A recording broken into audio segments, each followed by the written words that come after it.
Bismillahirrahmanirrahim. Qala al-musannif rahimahullahu ta'ala wa nafa'na bi'ulumihi wa amadna bi asrarihi fid daraini amin.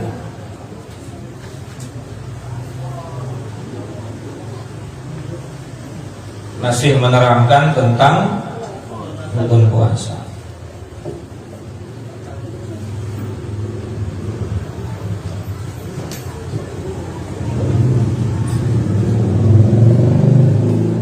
Sampai halaman berapa? 1. Faslun yubtalu shaum biriddatin. Adapun yang membatalkan puasa ada 7 perkara. Yang pertama, batal puasa disebabkan karena keluar dari agama Islam alias murtad. Malam Sabtu lalu kita bahas bahwa murtad itu terbagi menjadi 3 bagian. Ada murtad bil i'tikad. Yang pertama ada murtad sebab karena i'tikad, karena keyakinan itu adanya di dalam hati. Dan ini kadang-kadang kita nggak sadar sudah melakukannya. Ketika seseorang tidak percaya atau ragu-ragu kepada Allah Subhanahu wa ta'ala, otomatis wis murtad. Ketika seseorang tidak percaya, ragu-ragu Allah menjamin rizkinya, otomatis murtad. Ragu-ragu tuh besok gua makan apa ya, mati kayaknya besok nih. Murtad, Mang. Ngecilin lepis sama Allah. Ngecilin lepis, ngecilin Allah. Allah itu menjamin rezeki manusia. Orang cicak aja nggak kerja makan. Betul. Kalau ada orang ragu. Pusing tapi kan, ya pusing ente sendiri yang bikin. Kan sering saya katakan, kalau misalnya itu adalah hal yang primer, hal yang menjadi pokok daripada kebutuhan hidup, pasti tidak akan sia-siakan oleh Allah. Pasti dijamin. Untuk makan mah pasti dijamin sama Allah. Yang bikin kita pusing itu adalah bukan buat hidup, tetapi untuk gaya hidup. Sesuatu yang bukan pokok, sesuatu yang bukan kewajiban, sesuatu yang bukan kebutuhan, yang dipaksakan, itu akhirnya membuat kita menjadi.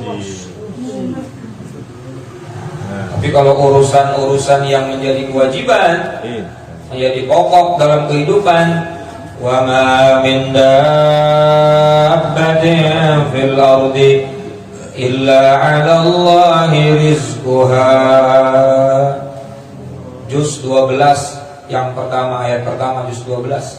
Allah berfirman, wa ma min dabbah, tidaklah dabbah. Dabbah itu siapa? Makhluk Allah yang melata di permukaan bumi. Nah, jadi dabbah itu adalah makhluk yang melata, termasuk manusia.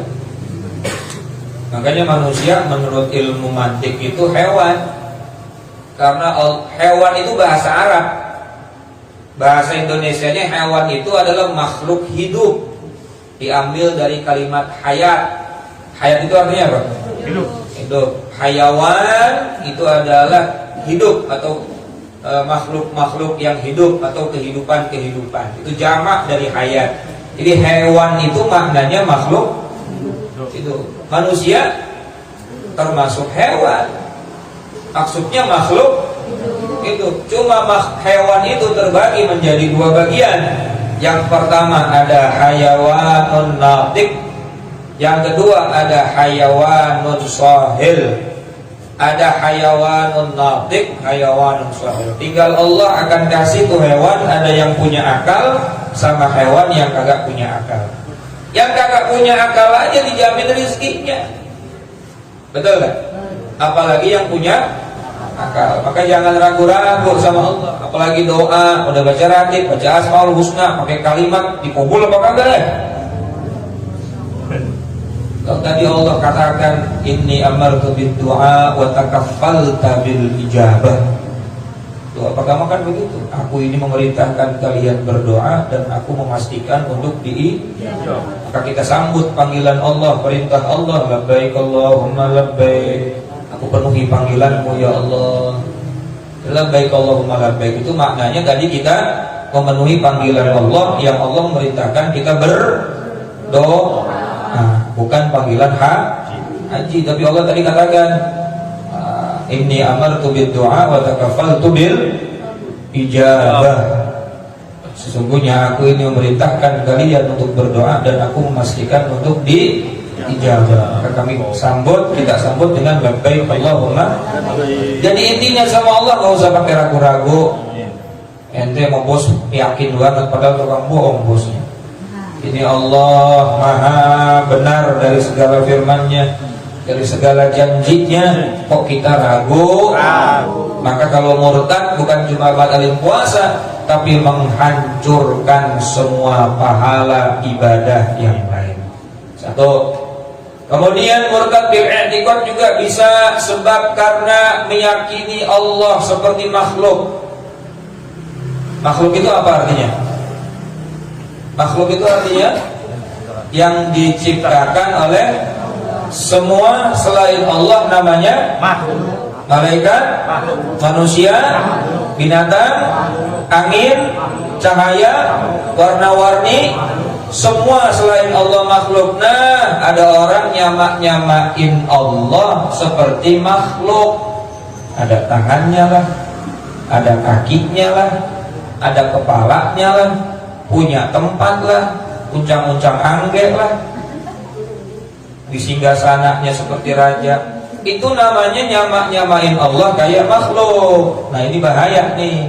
Ini juga dapat menyebabkan murtad i'tikad.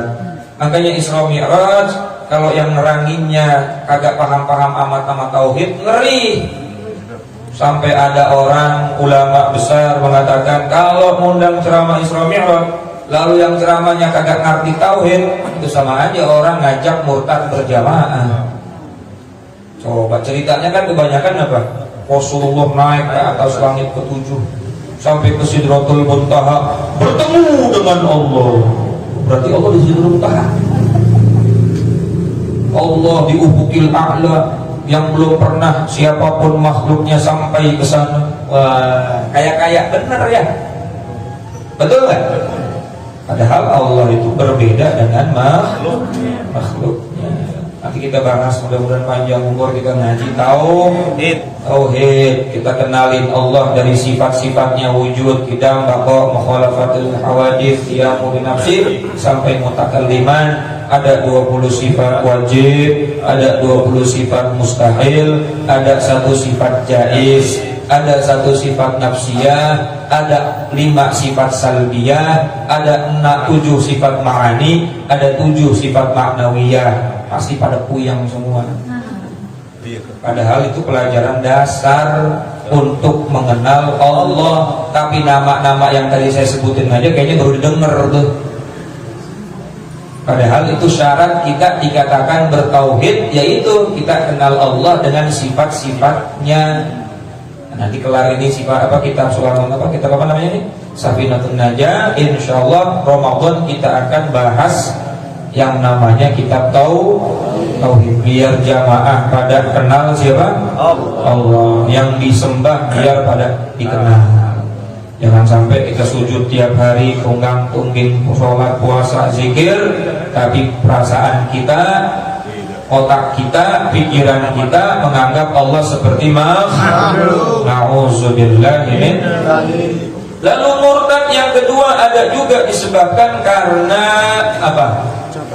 Ucapan. Seperti ucapan yang paling sering itu adalah memanggil orang ya kafirun, orang kafir. Padahal tuh orang yang dipanggil kafir orang Islam. Itu murtad tuh. Kalau nggak terbukti orang yang kita panggil kafir, melakukan kekafiran, maka tuduhan kafir itu kembali kepada yang berkata. Yahudi, Nasrani, padahal itu yang dipanggil orang Islam. Maka ketika ada orang menuduh saudara muslimnya dengan sebutan seperti itu, maka kembalilah tuduhan itu kepada yang berkata. Dan banyak sekali la tanhasiru, di dalam kitab Sulamun Taufik itu kalimatnya sampai Syekh Nawawi mengatakan la tanhasiru, kagak ada batasnya tuh yang namanya murtad ucapan. Tiap hari mungkin kita bisa kejebak dari murtad ucapan ya. Nah, itu yang kedua. Yang ketiga, ada murtad dengan perbuatan. Seperti apa? Bersujud seperti sujudnya sholat selain kepada Allah, termasuk kepada orang tua. Kalau sujudnya model kayak sujud sholat, itu hukumnya haram tuh. Nah, sungkeman ini banyak orang yang ulama yang masih berikhtilaf, berbeda pendapat. Kalau yang rada-rada ngebolehin, boleh sungkeman, asal posisinya jangan seperti sujud sholat. Jadi orang tuanya ada di atas, kemudian yang cukup nunduk saja seperti biasa, lalu tidak meyakini bahwa orang tua itu seperti Tuhan. Atau yang ekstrim sama sekali nggak boleh. Mau dia yakinin sebagai Tuhan atau tidak meyakini sebagai Tuhan, kalau sudah seperti sujud sholat, hukumnya sudah termasuk murtad bil fi'l. Kalau misalnya kita mau ambil yang pertama, berarti pada saat sungkem jangan meyakini, mengiktikadkan bahwa orang tua kita atau orang yang kita sungkemin itu kayak apa? Kalau pada dia gue mati nih, berarti kayak Tuhan tuh. Cukup dalam hati hanya sekedar takzim saja, menghormati saja, memuliakan saja. Yang kaki boleh kata boleh, asal jangan prakteknya seperti apa? Sujud sholat dan niatnya hanya hormat dan takzim. Kira-kira ngerti nggak nih? Paham nggak nih? Sebetulnya panjang, tapi karena saya singkat aja. Kemudian kalau kita mau tunduk, mau hormat kepada orang lain, niatin hormat tunduknya kita kepada orang itu dalam rangka memang mengikuti perintah Allah. Perhatikan. Karena memang ikutin apa? Perintah.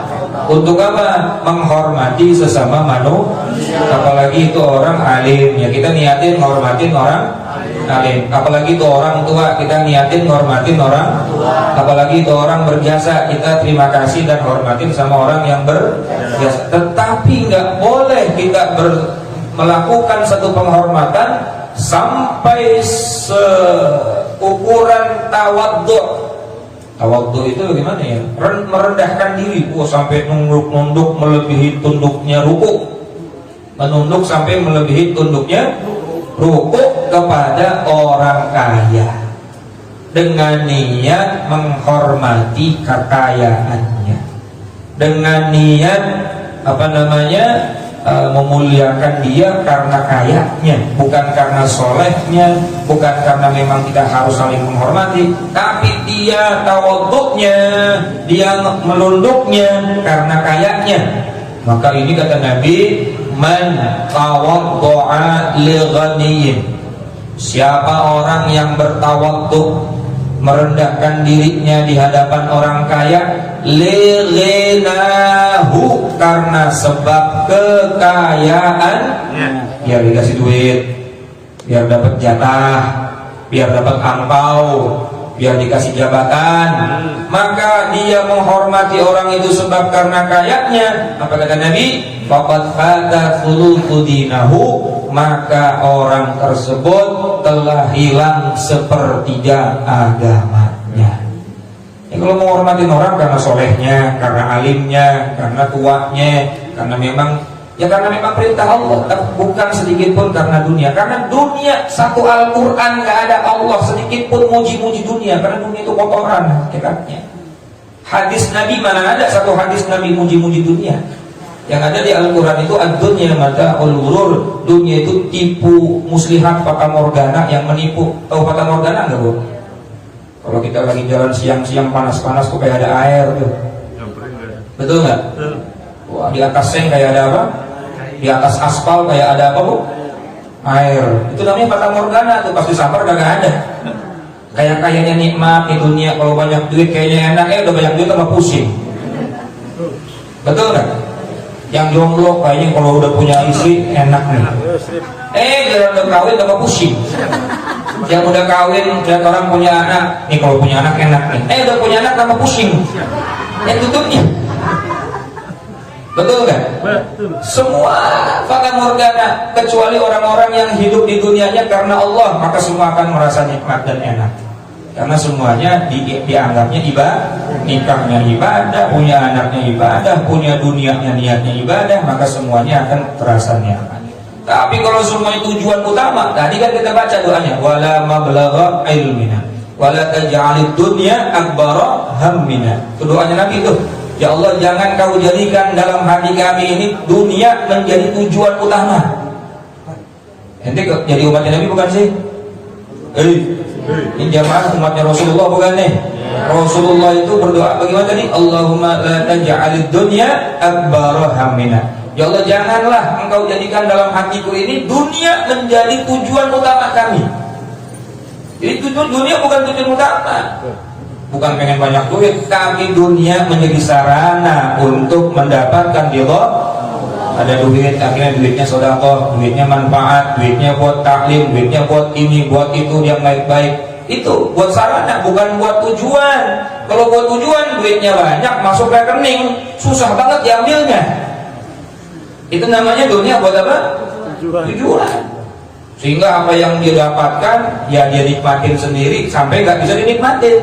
Dia kumpulin sebanyak-banyaknya sampai masuk kubur, baru kerasa tuh bahwa apa yang dia cari cuma capek doang. Alhamud hatta zurtumul, kamu itu bakal celaka, kamu bakal merasakan sakitnya mencari harta. Kalau kamu udah mati masuk kubur baru bingung. Ya, yang dicari tiap hari 24 jam tunggang tungging, pala jadi kaki, kaki jadi kepala. Pada saat udah masuk kubur kagak ada yang nyamperin, kagak ada yang betul nggak? Punya mobil ngikut nggak ke kuburan? Ikut nggak? Rumah gedong bisa digendong nggak ke kuburan? Pamajikan gelis bisa diais ke kuburan? Kadang-kadang itu apa istrinya yang paling kenceng tuh, nginjek tanah kuburannya, nangisnya juga kenceng. Hari pertama nangis, kedua nangis, ketiga nangis, dikasih tahu sama temennya, udah nggak usah nangis lagi, ikhlasin aja supaya suaminya diterima oleh Allah. Gue menangis bukan laki gue, yang tahlil tua semua, sialan. Baru 3 hari udah nyari gantinya. Masya Allah. Sama laki-laki juga apalagi lah. Masya Allah.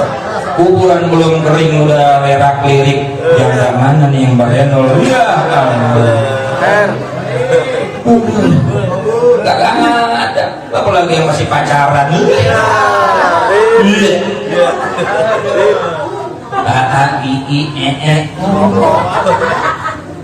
Pacaran, orang tua dilupain, kemudian pacarnya WA langsung tidur juga bangun, jelek di mana-mana juga. Kemudian maknya nyuruh beli bawang kagak bangun, mak berisik amat, bawel amat, baru tidur nih mak. Giliran pacarnya yang telepon, siap ayam beb 86 OTW BMW, wah. Nah, sampai geledek tuh kayak begitu tuh. Ya Allah. Pandor. Betul nggak? Katanya ya. Hei. Hei. Hei. Sarip lagi sarip. Lelaki sejati itu adalah lelaki yang senantiasa merindukan tangan ibu dan orang tua. Meskipun tangan pacarnya lebih mulus, tapi doa ibu lebih tulus. Iya, catat tuh. Besok bikin status gitu, besok diputusin. Ya Allah, walaupun tangan pacar lebih mulus, tapi doa ibu lebih tulus. Bikin status. Oke, gitu. Mau dapat dari mana ya?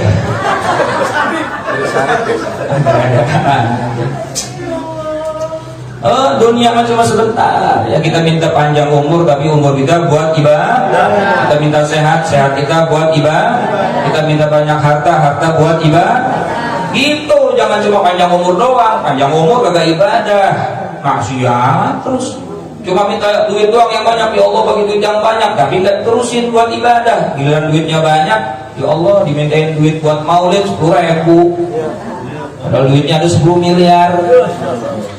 Berarti itu memang minta duit dikasih sama Allah, duitnya banyak, tapi apa? Nggak dipakai buat ibadah. Akhirnya hatta zurtumul maqabir. Nah jadi jangan sampai dah kita hormat terlalu berlebihan sama orang kaya, sama para pejabat. Biasa saja. Andai kata kita mau hormat, hormati sebagai kita menghormati satu sama bioskop aja. Jadi kadang-kadang kalau ada orang kaya kayak gula ada semut.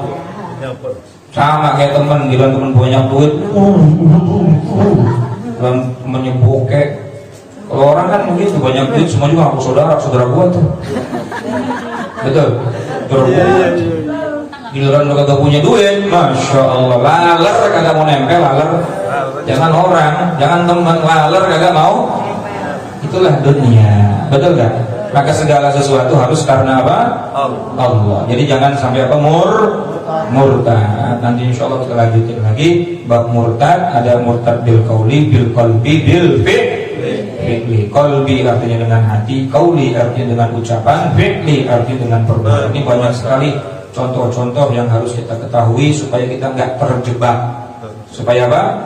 Nggak terjebak. Gimana tapi takutnya kita udah terjebak, udah terlanjur. Maka kata Nabi ada vaksinnya, ada vitaminnya. Apa kata Nabi? Jaddidu imanakum biqauli la ilaha illallah. Perbaharuilah iman kamu dengan kamu sering membaca kalimat la ilaha illallah. Sebab kita nggak tahu 5 menit yang lalu tadi kita ngomong apa tuh. Takut omongan menyebabkan buru-buru kita refresh lagi. Ibarat komputer, ibarat handphone, masuk virus, di restart lagi. Betul nggak? Kalau kagak di restart, kalau nggak punya antivirusnya, lama-lama tuh komputer lemot. Kalau lemot down, mati. Betul. Iman juga gitu. Iman begitu tuh. Setiap hari kita dimasukin setan, dimasukin prasangka-prasangka yang gak baik. Mulut juga sama, begitu keluar ucapan-ucapan yang masya Allah khawatir murtad. Maka banyak-banyak mengucap kalimat apa tadi? Artinya itu la ilaha illallah, tidak ada Tuhan yang hak disembah kecuali hanya Allah. Kemudian bukan cuma itu maknanya, sambil mengucap la ilaha illallah tidak ada yang memberikan rezeki kecuali Allah, la ilaha illallah tidak ada yang memberikan sehat kecuali Allah, la ilaha illallah tidak ada yang melindungi saya kecuali Allah, la ilaha illallah tidak ada yang memberikan umur panjang kecuali hanya Allah. Jadi illallah Allah. Tujuan kita hanya Allah. Nah, itulah la ilaha illallah menjadi apa? Penawar atau vaksin atau antivirus dari virus-virus yang ngancurin iman kita. Wasani, kemudian yang nomor 2, batalnya puasa sebab karena haid. Wallahu a'lamu bishawab. Ya, nggak usah panjang-panjang dah. Insyaallah kita lanjutin Sabtu depan. Sehat panjang umur. Ketemu lagi minggu yang akan datang. Ada pertanyaan nggak?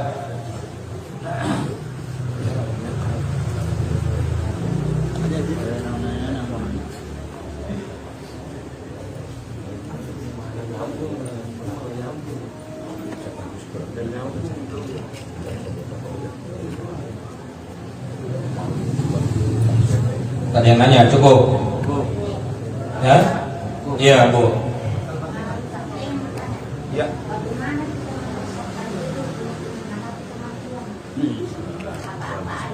Ya. Ajilu, kata Allah, kata Rasulullah sallallahu alaihi wasallam, kafabil mauti wa'idha. Cukuplah kematian sebagai mau'izah. Nasihat. Ista'idha lil maut qabla nuzulil maut. Persiapkanlah diri kalian untuk menghadapi kematian sebelum datangnya. Bagaimana caranya? Kita nggak usah takut mati. Tapi kita persiapkan diri untuk menghadapi kematian. Salah satunya apa yang Allah perintahkan jangan sampai kita tinggalin. Perintah Allah itu kan bukan cuma sholat doang. Sama orang tua kudu bakti, betul. Sama manusia selain kita kudu hormat, jangan saling menyakiti, betul nggak? Sama sesama kita harus saling menghargai, itu perintah Allah. Yang kedua, dan jangan melakukan apa yang dilarang. Itu aja udah. Perintah Allah kerjain, larangan Allah tinggalin. Yang wajib, yang sunnah kita laksanakan, yang haram kita tinggalin. Ngomongin orang haram apa enggak? Tinggalin. Haram kita tinggalin. Betul nggak? Masya Allah. Jadi yang haram tinggalin. Itu dalam rangka kita mempersiapkan diri untuk mati. Insya Allah kalau kita istiqomah, innal ladzina qalu rabbuna Allah tsumma istaqamu tatanazzalu alaihimul malaikatu alla takhafu wa la tahzanu wa abshiru bil jannati allati kuntum tu'adun. Sesungguhnya orang yang berkata Tuhan kami Allah, tsumma istaqamu, kemudian dia istiqomah, tatanazzalul malaikah, tatanazzalu alaihimul malaikah, maka akan diturunkan kepadanya para malaikat mengatakan la takhafu, jangan kamu khawatir, wala tahzanu, kamu jangan juga sedih. Hidup ini kalau istiqomah akan dilindungi oleh Allah. Wa abshiru bil jannah, dan dia akan diberikan kabar gembira dengan surganya Allah allati kuntum tu'adun, yang sudah dijanjikan oleh Allah. Jadi beriman istiqomah, beriman istiqomah, iman istiqomah, itu apa? Cara kita hidup untuk menghadapi yang namanya kematian.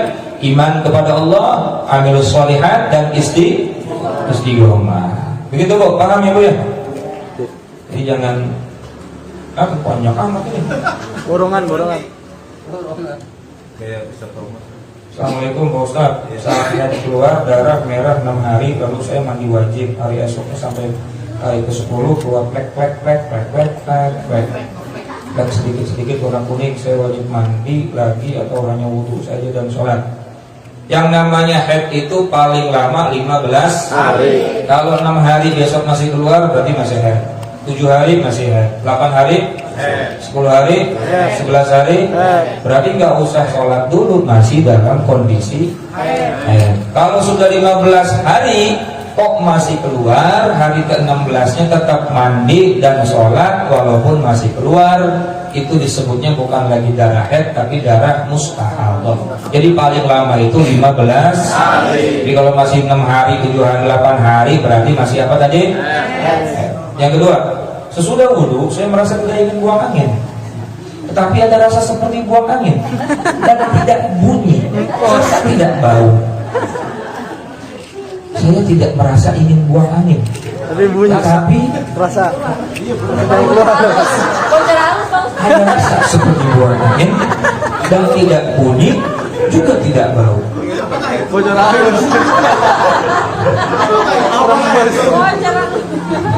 Aku ditambal itu. Jangan-jangan udah dol kan? Bocor halus. Apakah wudhu saya batal? Kalau memang terasa seperti buang angin walaupun nggak bau, tetap batal. Kalau udah terasa yakin ya batal. Haruskah saya wudhu lagi? Ya iyalah, kalau mau sholat wudhu lagi, kecuali nggak mau sholat. Dan itu terasa berulang-ulang. Setiap saya selesai berwudhu, berarti ente punya penyakit was-was. Kalau punya penyakit was-was, banyak-banyak baca qul a'udzu birabbin nas, biar Allah hilangin penyakit was-was. Kentut apa kagak? Yakinin aja kagak gitu. Tapi kalau yakinnya ya kan bau, ya udah berarti kentut. Nah, jadi kalau memang nggak kerasa kentut, nggak kerasa bau, yakinin itu bukan apa? Kentut. Tapi kok ya ada kuningnya, berarti bah kentut lah. Terima kasih dari anak siswi kelas 2 SMP. Ada namanya loh, gentleman, bukan gentleman, gentle girl. Masa girl pakai gentle sih? Bagus itu, berani berarti dia. Pertanyaannya bagus, bukan cuma buat si penanya, tapi buat yang lain. Makanya kalau ngaji siapin pertanyaan, nanti jawabannya manfaat buat jamaah yang lain. Cukup? Apa lagi? Ustaz Agus minta doain sakit. Iya. Baca Al-Quran kalau punya hadas kecil ya harus wudu. Misalnya kita kentut, kita kencing, apalagi hadas besar nggak boleh pegang Quran. Kalau baca doang, kita nggak punya wudu, tapi nggak punya hadas besar, kita mau baca doang tanpa menyentuh, boleh. Saya yakin kan tadi nih ngaji nih nggak semuanya bisa tahan wudu sampai selesai, betul nggak? Ada aja yang terus nanti baca Fatihah Al-Quran bukan? Al-Quran. Nah kalau cuma baca tanpa menyentuh Al-Quran boleh. Tapi kalau menyentuh wajib harus wudu. Begitu. Kalau hafid Quran, hafal Quran, dia baca tanpa menyentuh boleh.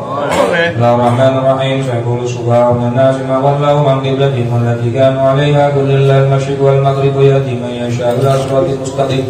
Dia enggak punya wudu, boleh. Tapi kalau dia mau baca Quran sambil megang, walaupun itu dari handphone, wajib berwudu. Tapi afdolnya, baiknya supaya dapat pahala besar, jangankan baca Quran, berzikir saja sunnah wudu supaya lebih mendapatkan afdoliyah, supaya lebih mendapatkan keutamaan. Cukup ya.